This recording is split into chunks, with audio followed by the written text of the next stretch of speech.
Halo YouTuber, bagaimana kabarnya? Jumpa lagi bersama saya Aden. Saya akan membahas sebuah film bergenre thriller kembali, yang mana dalam genre ini selalu saja ada kejutan di dalamnya. Bagaimana ceritanya? Langsung saja tanpa banyak bicara di awal, santuikan posisi badan, yuk nonton. Dan inilah dia, ikan lele dan ikan patin. Kisah akan dibuka oleh sekelompok anak kecil yang sedang bermain bola di sebuah jalanan yang ada di desa. Awalnya nampak mereka baik-baik saja sebelum akhirnya bola mereka jatuh di halaman sebuah rumah. Itu adalah rumah keluarga Mr. Grimmauld. Sekilas dari luar memang nampak seperti rumah konvensional pada umumnya, tetapi ketika bocil yang satu ini membawa bolanya, inilah yang terjadi.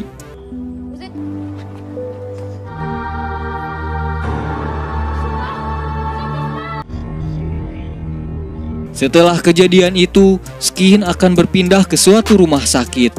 Mari saya perkenalkan dengan seorang pemuda yang bernama Thomas, anaknya Pak Grimmauld. Konon dialah satu-satunya orang yang selamat dari peristiwa pembantaian pada keluarganya. Akan tetapi akibat dari kejadian itu, Thomas mengalami koma hampir selama 3 tahun. Dan hari ini adalah hari pertamanya dia sadar dari tidur panjangnya itu.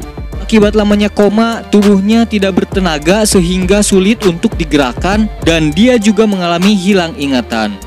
Singkat cerita, malam pun datang. Ketika Thomas sendirian di ruang perawatan, tiba-tiba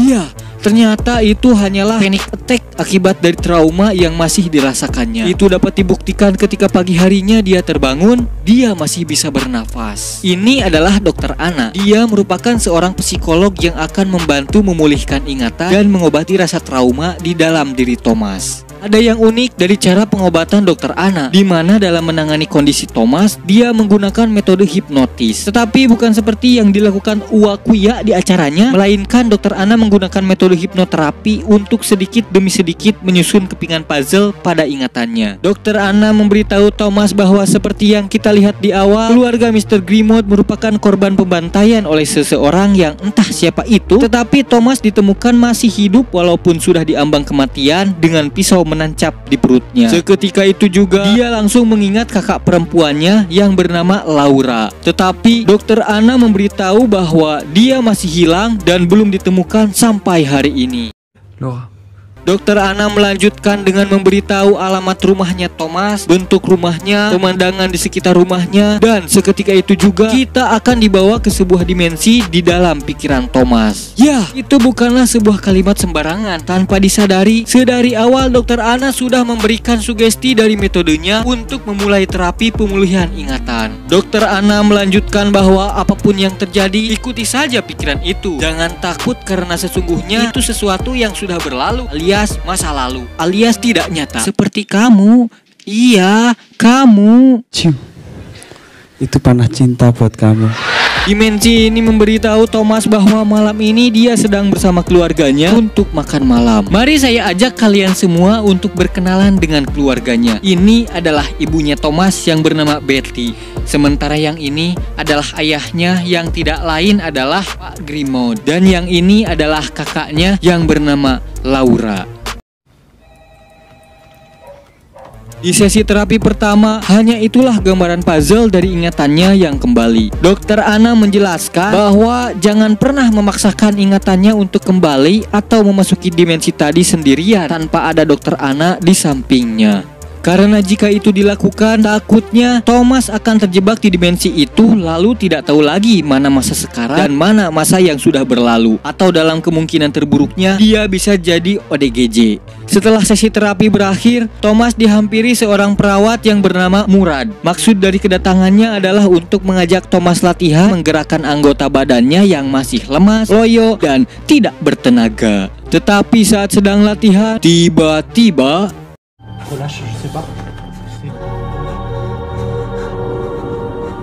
Lagi dan lagi, sosok yang menyerupai seseorang misterius itu pun muncul kembali. Tak lama kemudian, Dokter Anna menjelaskan bahwa itu hanyalah sebuah halusinasi yang tercipta dari otaknya Thomas. Tetapi Thomas membantahnya karena dia bilang sosok itulah yang telah menculik Laura. Dokter Anna pun menggiring kembali Thomas pada dimensi pikirannya. Kali ini Thomas diperlihatkan ingatannya ketika dia sedang berjalan bersama Laura. Ketika sudah sampai di halaman rumahnya, mereka berdua melihat seseorang yang mirip dengan sosok yang sering dilihat oleh Thomas. Ternyata sosok itu adalah orang yang selalu menelpon ibu mereka. Sebenarnya keluarganya pun sudah tahu bahwa ibunya sering teleponan dengan orang itu, tetapi mereka tidak tahu ada hubungan apa ibunya dengan pria itu.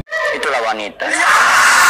Sehingga saat itu juga Laura mencoba memperingatkan orang itu untuk jangan pernah lagi menelpon ibunya. Sesi terapi pun berakhir. Seperti biasa, Thomas yang sudah mulai bertenaga sedikit demi sedikit belajar untuk berjalan bersama Murad. Latihan itu hanya sebentar karena meskipun dia sudah punya sedikit tenaga, tetapi masih belum cukup untuk kembali berjalan normal. Di sela-sela istirahatnya, dia memaksakan merangkak untuk menghampiri seorang pemuda bernama Bastian, yaitu seseorang yang bisa dikatakan bernasib sama dengan Thomas. Bastian juga tidak bisa menggerakkan seluruh tubuhnya dan kehilangan kemampuan untuk berbicara.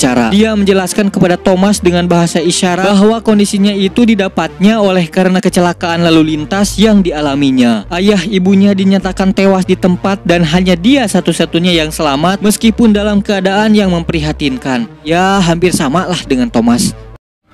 Moi aussi mes parents sont morts. Setelah pertemuannya dengan Bastian, Thomas yang sedang sendirian itu memandangi langit-langit ruangannya. Dengan fokus dia menatap, membuatnya secara tidak langsung memasuki dimensinya kembali. Dia melihat Laura berlari ke dalam salah satu ruangan di rumahnya. Ketika pintu itu terbuka, tiba-tiba C'est toi. loh, itu kan Dr. Richard, salah satu dokter yang ada di rumah sakit tempat Thomas dirawat. Secara tidak disadari di beberapa scene memang Dr. Richard beberapa kali terlihat walaupun secara tidak langsung. Ini membuat Thomas menaruh rasa curiga terhadap Dr. Richard. Dia juga berkesimpulan bahwa selama ini Dr. Richard lah orang yang melakukan pembantaian di rumahnya yang sekarang menyamar sebagai dokter. Sehingga saat itu juga memori yang saling bertubrukan antara pengalaman masa lalu dan pengalaman yang baru itu kini membuatnya mengalami panic attack untuk yang kedua kalinya. Keesokan harinya, seperti biasa Dokter Anna mendatangi Thomas kembali. Sebelum memulai hipnoterapi, Dokter Anna menegaskan sekali lagi bahwa jangan pernah memasuki dimensi itu tanpa pengawasan dirinya, karena itu benar-benar dapat mempengaruhi kewarasan Thomas itu sendiri. Sesi terapi yang kesekian kali ini pun dimulai. Dokter Anna memberikan sugesti supaya Thomas mencari tahu keterlibatan sepupunya yang bernama Dylan. Konon Dylan pun ada di TKP dan menjadi salah satu korban pembantaian tepat beberapa hari setelah kepindahannya ke rumah tersebut. Ini masih di dalam dimensi Thomas. Diketahui Dylan memang terpaksa pindah ke rumah keluarga Mr. Grimaud dikarenakan ibunya sendiri yang menitipkannya. Sebab sang ibu harus menjalani rawat inap akibat suatu penyakit di salah satu rumah sakit selama 3 pekan.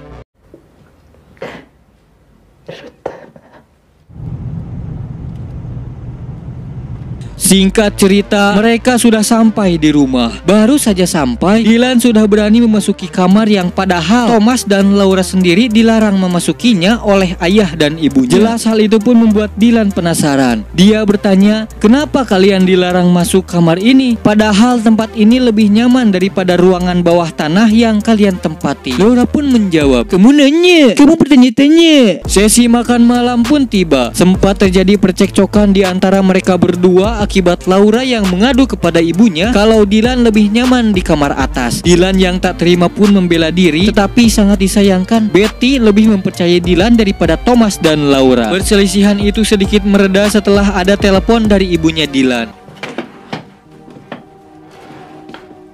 Setelah Dylan menerima telepon, Betty kembali memberikan perhatian lebih kepada Dylan. Hal itu dilihat secara langsung oleh Laura dan Thomas yang merasa cukup haneul karena selama ini orang tua mereka tidak pernah melakukan itu kepada mereka. Tak lama kemudian, mereka pun kembali ke kamar. Di sana, Laura memberitahu Dylan kenapa kamar yang ada di atas sana dilarang dimasuki orang, yaitu karena ayah mereka menyimpan sebuah pistol di dalam peti yang tersembunyi di dalam lemari. Laura menceritakan kemungkinan yang akan dilakukan dilakukan ayahnya, seperti menembak Dylan itu sendiri, menembaki satu persatu orang yang ada di rumah, kemudian berubah menjadi monster yang tak terkendali. Tetapi Dylan tak perlu khawatir karena Laura menyembunyikan peluru pistol tersebut dari ayahnya. Seperti itulah gambaran dimensi di pikiran Thomas, dan sesi hipnoterapi kali ini selesai di sana. Perlu diketahui bahwa kali ini memang cukup banyak gambaran memori yang muncul, meskipun belum dapat memberikan gambaran kronologi pembantaian. Itu cukup untuk menandakan bahwa kemampuan memori dari otak Thomas sudah hampir pulih dan sedikit lagi dia bisa mengingat kejadian yang sebenarnya.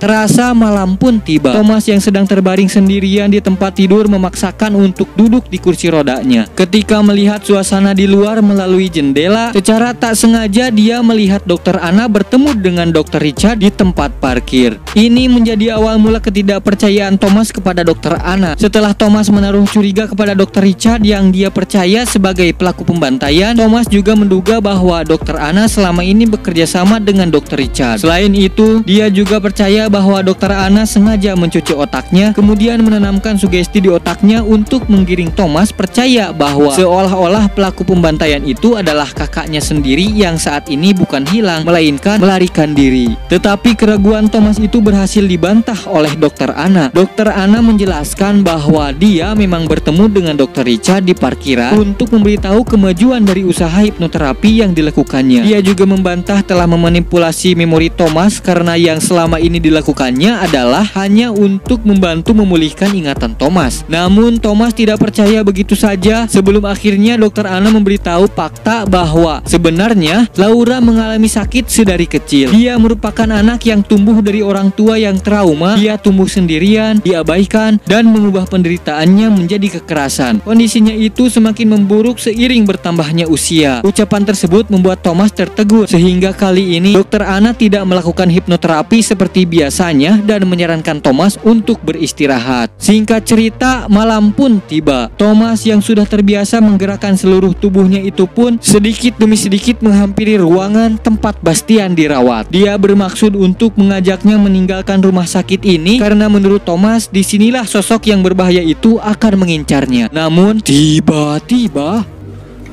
Bastien, il faut qu'on s'en aille. Arrête. Bastien, arrête.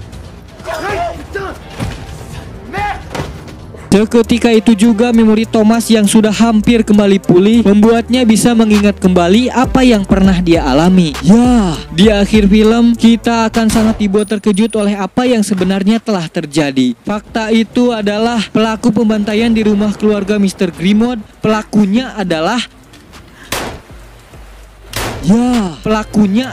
Thomas itu sendiri. Laura ternyata sudah meninggal sebelum Thomas lahir. Apa yang dikatakan Dr. Anna tentang seorang anak yang tumbuh dari orang tua yang trauma, dia tumbuh sendirian, diabaikan, dan mengubah penderitaannya menjadi kekerasan bukanlah menceritakan Laura, tetapi itu adalah gambaran kepribadian Thomas itu sendiri. Pada akhirnya kita akan tahu Dr. Anna memilih metode hipnoterapi bukan cuma untuk memulihkan ingatan Thomas, melainkan juga untuk mengobati mental Thomas. Dia menghadirkan kembali Laura di pikirannya dan menekankan sugesti seolah-olah Laura lah pelaku pembantaian itu untuk membuat Thomas tidak selalu menyalahkan dirinya sendiri. Niat Dr. Anna memang baik, tetapi sebagaimana kerasnya kita berbohong, ternyata kelembutan dari murninya kejujuranlah pemenangnya. Selain itu, apa yang kita lihat sebagai sosok Laura, dia tak lain hanyalah seorang penyanyi yang muncul di layar televisi ketika Thomas selesai dengan aksinya.